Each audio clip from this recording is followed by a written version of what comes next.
اگر آپ چینل پر پہلی بار آئے ہیں تو ابھی سبسکرائب کر کے بیل آئیکن پریس کریں اور رہیں باخبر۔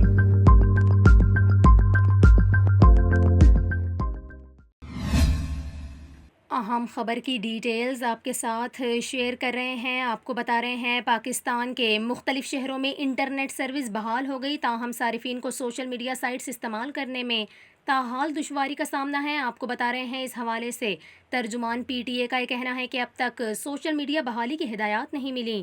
آپ کو بتائیں کہ کراچی میں 3 دن بعد بھی انٹرنیٹ سروس مکمل بحال نہ ہو سکی۔ شہر کے مختلف علاقوں میں اب بھی انٹرنیٹ پر سوشل میڈیا سائٹس کام نہیں کر رہی، جس سے صارفین کو شدید مشکلات کا سامنا ہے۔ آپ کو بتائیں گزشتہ روز پاکستان ٹیلی کمیونیکیشن اتھارٹی کی جانب سے تصدیق کی گئی تھی کہ ملک بھر میں انٹرنیٹ سروس کو بحال کر دیا گیا ہے۔ پی ٹی اے کے مطابق وزارت داخلہ کی ہدایت پر 3 دن سے انٹرنیٹ سروس بند تھی، تاہم انٹرنیٹ کی بندش سے 3 دن میں آئی ٹی سیکٹر کو 10 ارب روپے کا نقصان ہوا، جبکہ ٹیلی کام سیکٹر کو 2.5 ارب کا نقصان ہوا۔